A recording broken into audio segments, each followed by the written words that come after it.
नमस्कार। आमने सामने में आप सभी का बहुत बहुत स्वागत है। आज हमारे साथ हैं ग्रामीण विकास एवं पंचायती राज मंत्री महेंद्रजीत सिंह मालविया। मंत्री जी, आपका स्वागत। नमस्कार। ग्राम स्वराज का सपना जो महात्मा गांधी ने देखा था, उससे तो हम कोसों दूर हैं, लेकिन फिर भी कि आपकी सरकार ने हमारी पंचायतों की सशक्तिकरण के लिए कुछ सोचा है? महात्मा गांधी जी का सपना बिल्कुल ग्राम स्वराज का था, और ये सपना तो आज़ादी से पहले भी इनके दिमाग में था, और आज़ादी के साथ ही उन्होंने बहुत ज़्यादा जोर दिया था कि देश की 80% जनता गांव में रहती है। जब तक गांव सशक्त नहीं होगा तब तक देश मजबूत नहीं हो सकता है। बिल्कुल। और इसीलिए देश की आज़ादी के बाद में देश के अंदर कई सारी पंचवर्षीय योजनाएं बनी, और इन पंचवर्षीय योजनाओं में हमेशा ग्रामीण जनता को दिमाग में रखकर योजनाएं बनी। और किसी ज़माने में हम कह सकते हैं कि पंचायती राज मात्र एक कागजों में हुआ करता था। विकास नाम का कोई अलग से फंड की व्यवस्था नहीं हुआ करती थी, पंचायत भवन की व्यवस्था नहीं थी, कर्मचारी की व्यवस्था नहीं थी। लेकिन आज हम देखते हैं तो हम कह सकते हैं बड़े गर्व के साथ में कि देश के अंदर पंचायती राज बहुत मजबूत हुआ है, और महात्मा गांधी जी का सपना था वो धीरे धीरे पूरा हुआ भी है, और आगे निरंतर ये काम बाकी है, इसको पंचायती राज के माध्यम से सरकार आगे करती रहेगी। भारत सरकार ने जो भी वेलफेयर प्रोग्राम्स चलाए हैं, तो उसमें थोड़ा सा एक चेंज ला रही हैं कि सिर्फ वेलफेयर ओरिएंटेड होने की बजाय हम लोग होलिस्टिक एम्पावरमेंट की तरफ जाएं, खास करके जो हमारा ग्रामीण क्षेत्र है या जो हमारे ट्राइबल एरियाज हैं। तो राजस्थान सरकार में भी आप लोग कुछ ऐसा ही एक सोच में बदलाव ला रहे हैं? जब भी प्रदेश का बजट बनता है, उस बजट के अंदर गाँव का विकास के लिए अलग से ही पूरा प्रावधान होने लगा है जी। और अगर यही निरंतर प्रयास करते रहे तो आने वाले समय में गाँव में ठीक ढंग से विकास हो सकेगा, क्योंकि ये बहुत ज़रूरी है। अगर ग्रामीण विकास नहीं होगा तो कब तक गांव के लोग उठ उठ के शहर की तरफ आते रहेंगे? शहर में भी कितने आएंगे, कितनी मात्रा में आएंगे, शहर में आके करेंगे क्या? अब तो धीरे धीरे ये स्थिति बन रही है कि शहर के लोग गाँव में जा रहे हैं। आप देखते होंगे फार्म हाउस बन रहे हैं तो शहर के हट के बन रहे हैं, क्योंकि शहर के अंदर पोल्यूशन की एक अलग स्थिति है, भीड़ भड़ाके की एक अलग स्थिति है। गांव में आदमी अपना मन मर्जी से मकान बना रहा है, ज़मीन खरीद रहा है, अलग से स्कूल का और बड़े बड़े हॉस्पिटल और बड़े बड़े कॉलेज महाविद्यालय का स्थापना भी गाँव में होने लगी है। राजस्थान सरकार ऐसी कौन सी स्कीम्स चलाती है जिससे कि हमारे ग्रामीण क्षेत्र का भी और उसके साथ साथ जो बिलो पॉवर्टी लाइन, जो बीपीएल के बहुत एक भारी तादाद में हमारी जनता है, उनका पूरा बेनिफिट हो सके? अभी भी वर्तमान समय के अंदर भी भारत सरकार बीपीएल की सर्वे करा रही है, और बीपीएल सर्वे के साथ ही इनके लिए कई सारी पंचायती राज और ग्रामीण विकास के माध्यम से योजनाएं भी लागू करती हैं। बड़े खुशी के साथ मैं ये बात कह सकता हूं कि भारत सरकार की अपनी योजनाएं हैं, राजस्थान सरकार की अपनी योजनाएं हैं, लेकिन इससे हटकर हमारे माननीय मुख्यमंत्री जी अशोक गहलोत साहब ने अभी आपकी हमारी सबकी जानकारी में है, राजस्थान की आम जनता की जानकारी में है कि 10 लाख मकान परिवार के बीपीएल फैमिलीज के लिए बना रहे हैं। जब ये 10 लाख मकान बनेंगे तो गांव में कितनी एक खुशी होगी। तो ये क्या ऑल ओवर राजस्थान स्प्रेड होंगे या अभी हमने कुछ डिस्ट्रिक्ट्स टारगेट किए हैं? पूरे राजस्थान के अंदर जो हमारे 33 जिले हैं, 33 जिलों में 10 लाख मकान जो हमारी बिलो पॉवर्टी लाइन के नीचे जो लोग रह रहे हैं उनके लिए माननीय मुख्यमंत्री जी ने दिए हैं। तो ये स्कीम हमारी चालू हो चुकी है और कब तक पूर्ण होने लगी? हमने पहली किस्त एक साथ 10 लाख बीपीएल परिवार को खाते में जमा की और कहा कि काम को प्रारंभ करो। हमने अभी दूसरी किस्त 25,000 रुपया पर बीपीएल परिवार को हमने और देना शुरू कर दिया है। अच्छे मकान बन रहे हैं गाँव में बहुत। और इसकी मॉनिटरिंग कैसे हो रही है? मॉनिटरिंग के लिए प्रत्येक पंचायत में हमारे ग्राम सेवक है, हमारा सरपंच है, बल्कि हमने इसको एक दूसरी तरह का एक आंदोलन दिया है कि हम इसको किसी के ऊपर आधारित नहीं रहें, कोई अधिकारी कर्मचारी के ऊपर। किसान खुद आगे होकर अपना मकान बनाए और वो अपने स्वाभिमान से जी सके। ये नहीं कोई बाहर से आया मकान बना के उसको दे रहा है, ऐसा कर ही नहीं सकते हम। खुद अपने जिसको हमने मकान दिया खुद अपने परिवार के जनता को लगा के काम पे इसको अच्छी तरह से बना रहा है। जननी जो सुरक्षा योजना है उसको भी हमने लागू किया है गांव में, उसको इम्प्लीमेंटेशन हम कहाँ तक कर सके हैं? गांव में जनता कुछ पढ़ी लिखी भी है, कुछ अनपढ़ भी है जी। लेकिन जब से ये योजना आई है तब से अनपढ़ व्यक्ति भी 108 आंकड़ा दबाकर मोबाइल से 108 गाड़ी मंगा रहा है और बड़े अच्छे तरीके से कहता है, अपने गांव का नाम, किसी XYZ का नाम लेता है और कहता है कि मेरे घर में डिलीवरी का समय है, बहुत परेशानी है, मेरे पास पैसा नहीं है। तो अपने गांव का नाम लेते हैं और 10-15 मिनट में 108 गाड़ी वहाँ बड़े सरल तरीके से पहुँचती है और सरल तरीके से उनको लेके हॉस्पिटल में भर्ती कराते हैं। इतना नेटवर्क है हमारी 108 एम्बुलेंस का? नेटवर्क बहुत ज़्यादा है और नेटवर्क 108 का भी है और नेटवर्क 108 के साथ साथ मोबाइल का भी है। ओल्ड एज पेंशन की भी एक स्कीम आई है, उसके बारे में थोड़ी जानकारी दीजिए। मुख्यमंत्री जी ने हमारी सरकार बनते ही पूरे ही राजस्थान में प्रशासन गाँव का अभियान चलाया और अभियान चलाकर हम सबको, प्रत्येक मंत्री जो प्रभारी मंत्री इनके जिम्मे काम सौंपा कि आप प्रभार के जिले में जाएं, सरकार की तमाम योजनाएं हैं, इसको प्रशासन गांव को अभियान से इसको पूर्ण रूप से काम करें और इसके अंदर करीबन 60 लाख फैमिली जो BPL से जुड़ी हुई थी, गरीब ओल्ड एज पेंशन जिसको आवश्यकता थी, इसको हमने प्रत्येक जिले में फार्म भराया और फार्म भराने के साथ उसको पास करा दिया और पास कराने के बाद में अभी PPO जारी करके सबको पैसा मिलना शुरू हो गया है। पैसा कैसे मिलता है? क्योंकि देखिए कई बार एक आम आदमी के जहन में ये सवाल जरूर उठता है कि क्या जिसको जरूरत है उस तक पैसा पहुंच रहा है या बीच में ही कहीं लुप्त हो जाता है? ऐसी कोई आज तक हमारे सामने शिकायत आई नहीं है, नहीं आई। क्योंकि पूरी तरह से इसको अभियान के रूप में हमने लिया था। पोस्ट ऑफिस में भी पैसा हम जमा कर रहे हैं, बैंकों में भी पैसा हम जमा कर रहे हैं जी। इसलिए करीब करीब जो जिसके नाम से फार्म भरे हैं उन तक पैसा पहुंच रहा है। तो ओल्ड एज पेंशन के कौन कौन हकदार हैं? BPL परिवार हैं और जिसकी उम्र 60 साल है। अच्छा, उसके बच्चे हैं या नहीं है उससे कोई लेना देना BPL नहीं? परिवार पे इसका कोई लेना देना नहीं है, सबको हम। सवाल आपसे और भी हैं लेकिन एक छोटे से ब्रेक के बाद हम अभी वापस आते हैं। देखते रहिए आमने सामने। नई पेशकश, नया एंडी, सपाट नई, बेबाक और विचारवान, हिंदी और हिंदी पाठकों की प्रतिष्ठा वाला अखबार नया एंडी है। उभरता हुआ भारत, इसकी गारंटी कौन लेता है? हजारों गाड़ियों का वजन, सुरक्षा की गारंटी। JK लक्ष्मी सीमेंट, मजबूती गारंटीड। न नेता करेगा न अभिनेता करेगा, आरक्षण का अंत तो हमें ही करना होगा।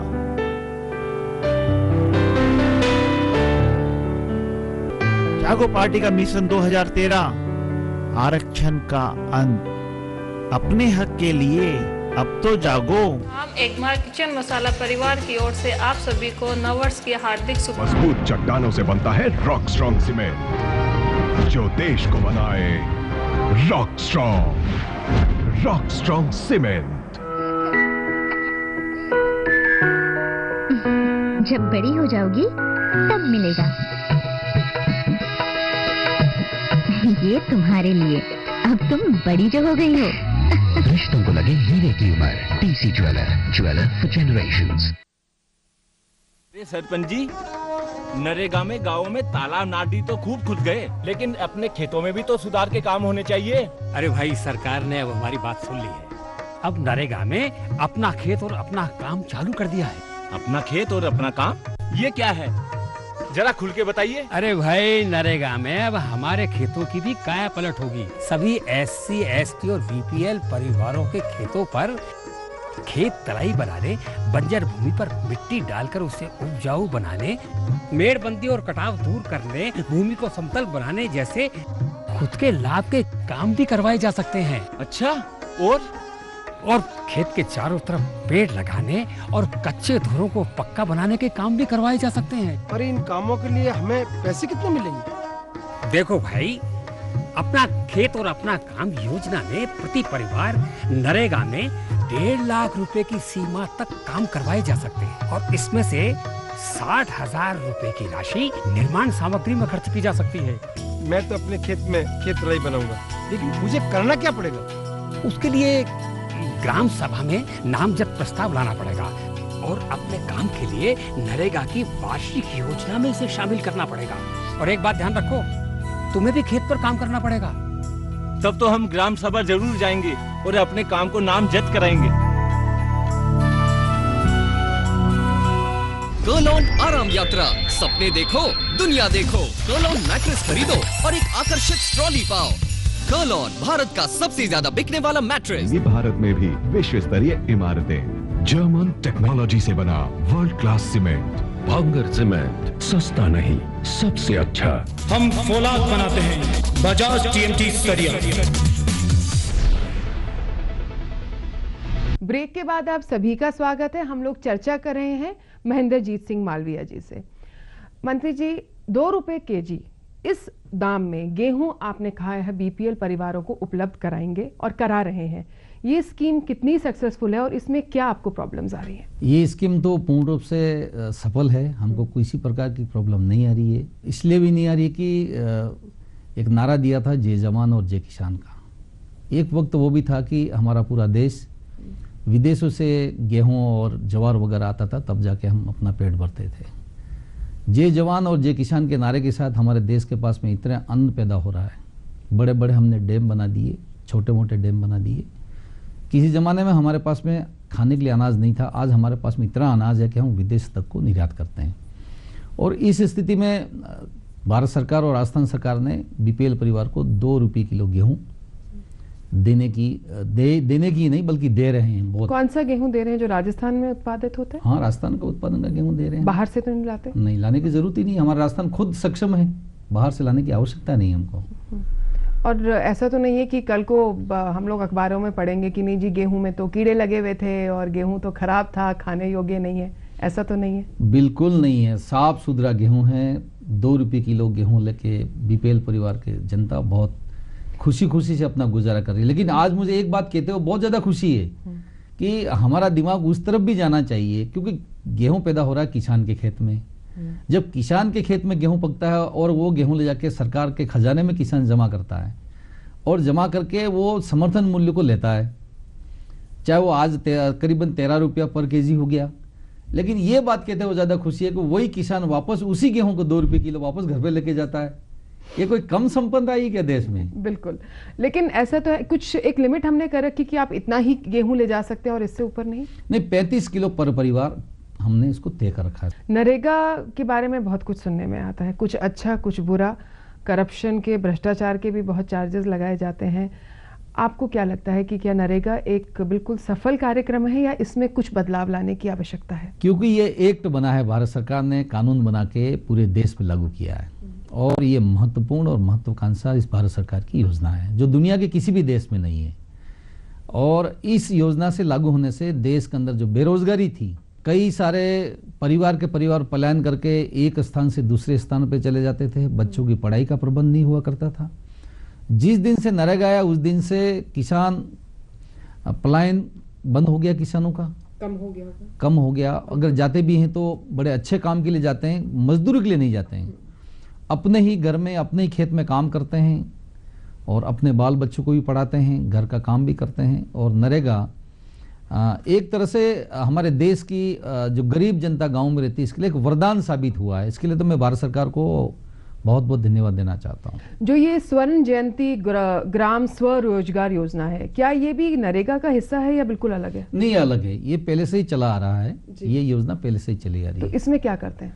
इसके अंदर भी जो BPL परिवार हैं उन लोगों को हम अलग अलग स्कीम में बैंकों से ऋण भी दिलाते हैं, उनको अच्छे काम धंधे भी दिलाते हैं जिससे कि इनकी आर्थिक संपन्नता हो सके, अपने खुद के पैरों पे खड़ा हो सके। इस तरह की योजना है ये। दीन दयाल उपाध्याय ग्राम योजना, इस योजना के तहत क्या स्कीम्स लेकर आ रहे हैं? इसकी बहुत सारी छोटी मोटी स्कीम है। गाँव की आवश्यकता के ऊपर अलग अलग स्कीम गाँव से प्रस्ताव बन के आते हैं और उसके आधार पर हम उनके अलग अलग तरह के काम स्वीकृत करते हैं। मतलब इसका कोई ऐसे सेट फ्रेमवर्क नहीं है इसका? नहीं, सेट फ्रेमवर्क तो है। हाँ जी। लेकिन हर गांव की अपनी अलग अलग समस्याएं होती हैं, उसकी प्राथमिकताएं होती हैं और उस प्राथमिकता के आधार पर ही वहां से योजना बन के आती है। राजस्थान सरकार ने अभी एक और काम सौंप दिया है पंचायतों को। जैसे अभी आप लोग जो 3rd ग्रेड टीचर्स हैं, तृतीय श्रेणी के जो अध्यापक हैं, उनकी भर्ती भी आपके जिम्मे है, यहाँ तक कि रिटन टेस्ट भी है। तो क्या पंचायत इसके लिए तैयार है? अब एग्जाम जरूर कर दिया, लेकिन पहले से ही पंचायती राज के पास ही 3rd ग्रेड टीचर रहा है। और अभी माननीय मुख्यमंत्री जी ने शिक्षा के साथ साथ में अन्य 4 विभाग भी पंचायती राज को हस्तांतरण किए हैं। और बहुत जल्दी हम 41,000 अध्यापक हैं जो जिला परिषद के माध्यम से हम पूरे राजस्थान में अलग से इसकी परीक्षा जिला स्तर पर करेंगे और इनकी नियुक्ति भी जिला परिषद के माध्यम से ही होगी।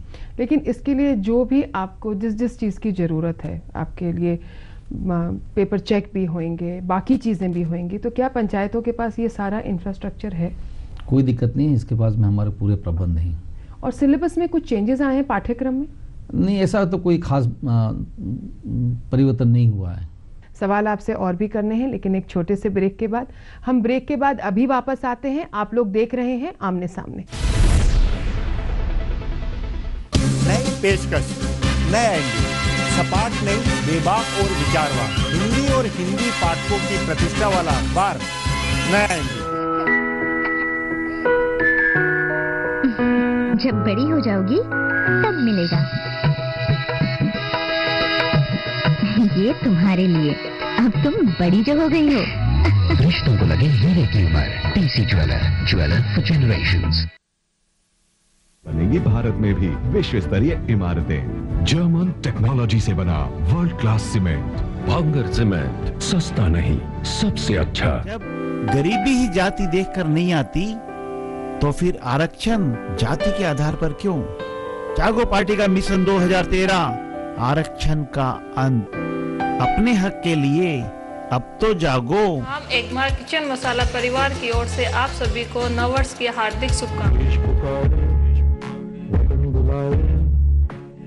सबका साथ, जन जन की सेवा में आओ, निपटाएं हाथ। ये देश हमारा अपना घर है, हमसे मत बन जाए। ये देश हमारा अपना घर है, हमने कदम बढ़ाए। जो हमने पहने वर्दी देश की होमगार्ड बन जाए। जो हमने पहने वर्दी देश की होमगार्ड बन जाए। हम दिशा दिशा से आगे आए, मिलकर हाथ बढ़ाएं।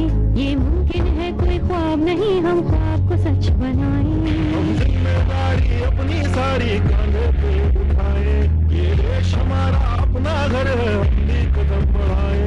जब हमने पहने वर्दी देश की होमगार्ड बन जाए। जब हमने पहने वर्दी देश की होमगार्ड बन जाए। बस एक कदम बढ़ाने की बात है। समाज की सुरक्षा और व्यवस्था मेरे हाथ। मजबूत चट्टानों से बनता है रॉक स्ट्रॉन्ग सीमेंट, जो देश को बनाए rock strong cement. Vitro naturals USA, organic certified products. तू ये काहे कर रहा है? अरे भाया खबर खोद रहे हो जो? खबर खोद रहे हो जो? हाँ। तो पर कौन की? अरे कचरा की। कचरा की? हाँ। मतलब? अरे मतलब यो कि जो ये कचरो है, फल सब्जी का छिलका और चाय की पत्ती और हाँ ये गोबर ने गड्ढा में डालू ला। क्यों? इसलिए कि एक तो कूड़ा कचरा और गोबर को निपटाने जाओ लो और कचरा से हो वाली बीमारियों से बचाव हो लो। अच्छा। और एक बात और, कचरा से आपने कंपोस्ट खाद मिलेली जिसे अपना खेत उपजाऊ हो जाओला। पर एक बात बता भाया, जब ये गड्ढो भर जावे तब तो दूसरों खोद लो। अरे वाह, हाँ। या तो वही बात हो गई कशी कि आम का आम और गुठलिया का दाम। हाँ। अरे तू कोने चाल दियो भाई? अजी कबर खोद बा उनकी कचरा की। संपूर्ण स्वच्छता अभियान, हर गांव की मुस्कान। CCDU राज्य जल व स्वच्छता मिशन द्वारा जनहित में प्रसारित।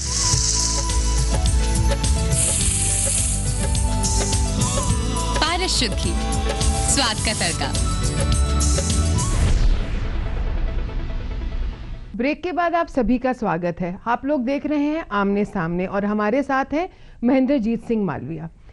मंत्री जी, अभी वेलफेयर स्कीम्स को रूरल एरियाज में ले जाने के लिए राजस्थान सरकार ने एक नया इनिशिएटिव निकाला है, जिसमें कि भाई सारे जो सरकारी एक तरह से तंत्र और यंत्र है वो बस में बैठ के लोगों तक जाएगा। तो ये कितना सक्सेसफुल रहा है? इसको हमने प्रयोग के तौर पर उदयपुर जिले के कोटड़ा पंचायत समिति में इसको प्रारंभ किया है। हमारे 4-5 डिपार्टमेंट ऐसे हैं जिस डिपार्टमेंट के अधिकारी कर्मचारी उस बस में बैठते हैं और वो गांव-गांव में जाते हैं और गांव में छोटे मोटे जो काम होते हैं वो उसको मौके पे इसका निस्तारण करते हैं। मुफ्त वितरण है, फ्री डिस्ट्रीब्यूशन ऑफ मेडिसिन की भी जो स्कीम है वो भी इसके जरिए चल रही है? वो भी इसके जरिए हम चला रहे हैं। जहाँ पर गांव में बड़े क्षेत्र हैं जहाँ पर डॉक्टर की सुविधा नहीं है, वहाँ उस स्थान पे खुद हमारा डॉक्टर उस गाड़ी में बैठे हुए होंगे, पहले से ही इन्फॉर्मेशन होगा गांव की जनता को कि इस दिन वहाँ गाड़ी आएगी और 4 डिपार्टमेंट के अधिकारी कर्मचारी आएंगे और उसी मौके पे आपके काम हो जाएंगे।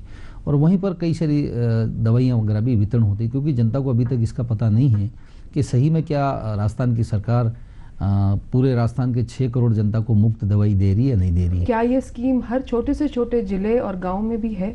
पूर्ण रूप से लागू हो गई है। करीबन अभी 990 डॉक्टरों की ग्रामीण सेवाओं के लिए अलग से भर्ती की है। तमाम हॉस्पिटल में डॉक्टर उपलब्ध हैं, दवाइयाँ उपलब्ध हैं और हर व्यक्ति उस दवाई का पूरा लाभ ले रहा है। बहुत प्रसन्न है लोग। आपके पास ट्राइबल एरिया डेवलपमेंट का भार भी है। अभी जैसे पीछे 12 डिस्ट्रिक्ट में सहारिया के बॉन्डेड लेबर्स रिहा किए गए, मतलब हमारी आज़ादी के इतने साल बाद ये तो बड़ी ही शर्मनाक स्थिति है। ऐसा कहीं और तो नहीं है हमारे प्रदेश में?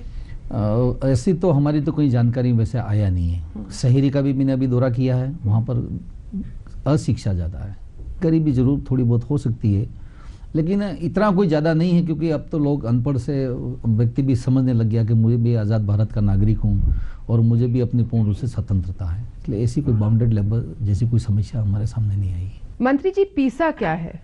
क्योंकि कई बार हम लोग जब ट्राइबल्स के बारे में पढ़ते हैं तो इसके बारे में अक्सर सुनने को आता है कि पंचायती एक्सटेंशन एक्ट ये जो है ये क्या है? पीसा पूरे देश के अंदर जहाँ जहाँ ट्राइबल रह रहे हैं उनके लिए एक अलग से कानून भारत सरकार ने बनाया और हमारी सरकार ने भी इसको लागू कर दिया। पीसा जहाँ पर ट्राइबल पूरा क्षेत्र है वहाँ पर उस क्षेत्र में कोई खनन का कार्य हो रहा है तो जहाँ की जनता रहने वाली वो जनता या वहाँ की ग्राम सभा जब तक आपको ग्राम सभा करके परमिट नहीं करेगी तब तक कोई बाहर का व्यक्ति आके वहाँ पे खनन नहीं कर सकता है। लेकिन आदिवासियों का तो ये भी कहना होता है कई बार कि ये जो ग्राम सभा को जो हमने पावर्स देख रहे रखी हैं ये सिर्फ कागज के ऊपर है। जो लोकल पुलिस है वो भी ग्राम सभा से ज़्यादा पावरफुल है। नहीं, लेकिन बहुत स्थिति अब स्ट्रॉन्ग हो गई है। पुराना समय और आज के समय में रात दिन का अंतर है। बिल्कुल आपने ठीक कहा कि अगर गांव की जनता चाह ले कि गांव में कोई लड़ाई झगड़ा हो गया तो पहले खुद वो तय करेंगे कि ये केस पुलिस में देना है या नहीं देना है। होता क्या, न्याय तो आगे जाके ठीक ढंग से किसको मिलता है किसको नहीं मिलता है तब तक तो बहुत लंबा समय हो जाता है। तो ग्राम सभा को ही पीसा एक्ट में अधिकार है कि वो गांव के दोनों जो पार्टी है उनको बिठाएं, समझाएं।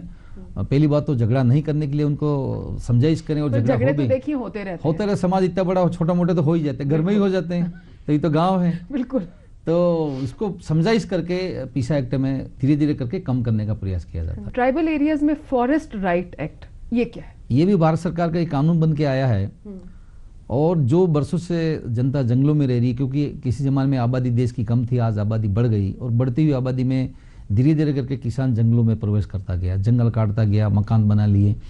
तो भारत सरकार ने तय किया कि देश की बढ़ती हुई आबादी है और हर जगह हमने डैम बना दिए, सड़कें बना दी, कारखाने लगा दिए, तो जो ज़मीनी थी हमारी वो ज़मीनी तो उसमें चली गई। अब किसान जो खेती हर किसान है वो कहाँ जाएगा? तो भारत सरकार ने इसको तय किया कि जो जंगलों में हैं उनको वन का अधिकार दे दो, उनको ज़मीन का पट्टा दे दो ताकि वो खुद अपना मकान बना सके, अपने खेत को ठीक कर सके और ठीक ढंग से अपना जीवन को जी सके। उसके साथ साथ फॉरेस्ट एक्ट में और भी सुविधाएं दे दी हैं, जो छोटे छोटे गोंद है या मधुमक्खी का शहद है या पत्ते हैं, ये छोटी छोटी चीज़ें हैं जो फॉरेस्ट के अंदर भी वो किसान जाके कलेक्शन कर सकता है। और लेकिन ये लोग ये भी कहते हैं कि जो बहुत सारी वाइल्ड लाइफ सेंचुरीज या प्रोटेक्टेड एरियाज, नेशनल पार्क्स बन गए हैं, इन लोगों को अंदर नहीं घुसने दिया जाता और इनकी जीविका छिन रही है। इस प्रकार की बात तो खैर नहीं है, क्योंकि जंगल अगर सुरक्षित है तो हमारा जीवन भी सुरक्षित है। किसी ज़माने में कितनी बरसात होती थी, आज बरसात कम होगी, इसका मूल कारण भी जंगल ही है। तो हमारा भी सबका ही दायित्व बनेगा कि हम जंगल को तो नहीं काटें, लेकिन जो रोज़मर्रा की हमारी छोटी मोटी समस्या है जिससे कि हम अपना ठीक ढंग से जीवन को जी सकें, उसमें सरकार ने छूट दे रखी है। मैं सिर्फ ट्राइबल एरियाज की बात ही नहीं करूंगी, लेकिन उनमें भी और बाकी में भी जो छोटे छोटे गांव हैं वहाँ पे कई बार भ्रष्टाचार की बहुत शिकायतें आती हैं। तो ऐसा आदमी के लिए आपने कुछ सोचा है कि उसको इस चीज़ से निवारण मिल सके? इस तरह की शिकायतें ज़रूर आ रही हैं, लेकिन प्रशासन और सरकार बहुत सख्ती से ले रही है। लेकिन ये शिकायत मैं समझता हूँ कोई ज़्यादा नहीं है। अच्छा। एक तरह का हवा बना दी इसको। और होता क्या है, जब पंचायत में 3-3, 4-4, 5-5 व्यक्ति चुनाव लड़ते हैं, जीतता है कि हारता ज़्यादा है। जो हारने वाले होते हैं वो जीतने वाले तो पंचायत में नहीं, सब जगह एक ही हाल है, एक जैसा ही हाल है। इसलिए उसकी एक हवा बना देते हैं। लेकिन मैं 2 दिन पहले केरल जाके आया हूँ मैं, मुझे इस बात को आज कहने में बहुत खुशी हो रही है कि केरल की जनता बहुत पढ़ी लिखी जनता है। वो खुद ग्राम सभा का आयोजन करती है, क्या काम अच्छा हुआ इसका खुद सोशल ऑडिट करती है और वही निर्णय करती है कि मेरा सरपंच ठीक है कि नहीं है, काम हो रहे हैं ठीक, वो हो रहे हैं कि नहीं हो रहे हैं। ये चीज़ हम राजस्थान तो राजस्थान के अंदर भी धीरे धीरे जब हमारी शिक्षा आ रही है, सरकार बहुत इसमें चिंतित है, तो धीरे धीरे वो स्थिति हमारे यहाँ भी पैदा हो जाएगी। इसलिए मैं ज़्यादा इसको नहीं समझता कि भ्रष्टाचार हो रहा है। आपको लगता है कि जो पंचायतें हैं वो इस चीज़ के बारे में बिल्कुल पूरी तरह अवेयर हैं कि हमारे क्या राइट्स हैं, हमारे क्या ड्यूटीज़ हैं, यहाँ तक कि हम लोग कुछ एक टैक्स भी लागू कर सकते हैं? हाँ, छोटा छोटा टैक्स सरकार ने भी परमिट किया है। उस पंचायत में कोई माइनिंग हो रही है तो उसकी रॉयल्टी का पैसा भी पंचायत के ओन इनकम में आएगा। सरकार आगे भी सिफारिशें और भी करने जा रही है कि इस पंचायत में कोई पेट्रोल पंप है, कोई पावर प्लांट लगा हुआ है, या कोई BSNL का या वोडाफोन का टावर लगा हुआ है, तो उससे छोटे छोटे पैसा का कलेक्शन करेंगे जिससे कि पंचायत की ओन इनकम होगी। क्या जो ग्रामीण क्षेत्र के लोग हैं उनको पता है कि हमारी पंचायत के पास कितनी सारी पावर्स हैं? क्योंकि राजस्थान पंचायती राज का जन्मदाता है। हमारे यहीं से 2 अक्टूबर 1959 में पंडित नेहरू जी ने पंचायती राज की स्थापना की थी। अगर हमारा ही प्रदेश पंचायती राज की कार्यप्रणाली और उसके शक्तियों में नहीं जानेगा तो देश कैसे जान सकता है। इसलिए आज देखो आप, पंचायती राज में आदि महिलाएं आ गई और आदि महिलाएं बड़े जोरदार तरीके से काम कर रही। अगर इनमें जानकारी नहीं होती, वो पंचायती राज के बारे में अवेयर नहीं होती, तो कैसे काम चलाते? किसी तरह की कोई शिकायत नहीं आ रही है। फिर भी आप एक ऐसी बात बताइए जो आप अपने, जो आपके पास अभी समय है उसमें एक चीज जो आप पंचायतों में लागू करना चाहेंगे उनके सशक्तिकरण के लिए। सबसे बड़ी आवश्यकता इस बात की है कि जो सरकार का पैसा आ रहा है उस पैसे का ग्राम स्तर पर पूरी तरह से अगर गांव की जनता चाह ले, उसका सदुपयोग कर ले, तो मैं ईमानदारी से कह रहा हूं कि आने वाले समय में इस देश से गरीबी दूर हो सकती है। आप सरपंच भी रह चुके हैं और पीढ़ी दर पीढ़ी चढ़ते हुए आज आप इस मुकाम पर पहुंचे हैं। आपकी ज़िंदगी संघर्ष भरी तो रही होगी, लेकिन फिर भी एक ऐसा क्या आपने पाठ सीखा जिससे कि आपको लगता है कि आपने ये कामयाबी हासिल करी? बिल्कुल ठीक है, मैं गांव का रहने वाला, बिल्कुल गरीब से गरीब क्षेत्र से निकल के आया हूँ और 5 साल तक मैं पैदल पढ़ने गया हूँ, नदी में तैर के गया हूँ। जब मैंने एडमिशन लिया था कॉलेज में तो अपने घर से 10 किलो मक्की अपने सर पे उठा के पढ़ने के लिए गया था। तो वो मेरे एक जीवन में एक टीस रह गई कि आखिर में ऐसा क्या कारण है कि हम आगे नहीं बढ़ सकते हैं, और वो टीस आज भी मुझे आगे बढ़ा रही। जब आपको लोग देखते हैं, मैं आपके सिर्फ क्षेत्र की बात नहीं करूंगी, कोई भी बच्चा जो देखता है, तो आपको नहीं लगता कि आपकी ज़िंदगी एक आइडियल है जहाँ तक और आदमी पहुँचना चाहेंगे? तो ये टीस, मेरा मतलब है कहने का, आपके मन में रहनी नहीं चाहिए। नहीं, हर व्यक्ति आगे बढ़े नहीं, लेकिन वो तब बढ़ेगा जब अपने जीवन के बुरे दिन हैं उनको जीवन में याद रखे वो। अन्यथा आजकल तो सब सुविधाएं मिल गई, अपने जीवन की जो बुरे दिन को कोई इंसान भूल जाता है तो जीवन में अच्छे दिन भी नहीं आ सकते हैं। इसलिए अगर जीवन में आगे बढ़ना है तो उन अंतिम समय में जो हमारे बुरे दिन थे उस बुरे दिन को मद्देनजर रख के आगे बढ़ना चाहिए इंसान। हाँ, तो उसको हम लोग याद रखें तो हम जो हमसे अभी भी जो छोटे हैं या जो नीचे रह गए उनको हम साथ लेके चलेंगे। बिल्कुल चलना चाहिए जो आप चल रहे हैं। बिल्कुल, आपका बहुत बहुत शुक्रिया। नमस्कार। ये थे महेंद्रजीत सिंह मालवीया। अगले रविवार हम फिर होंगे आपके बीच, तब तक हमें इजाजत दीजिए। नमस्कार, जय हिंद।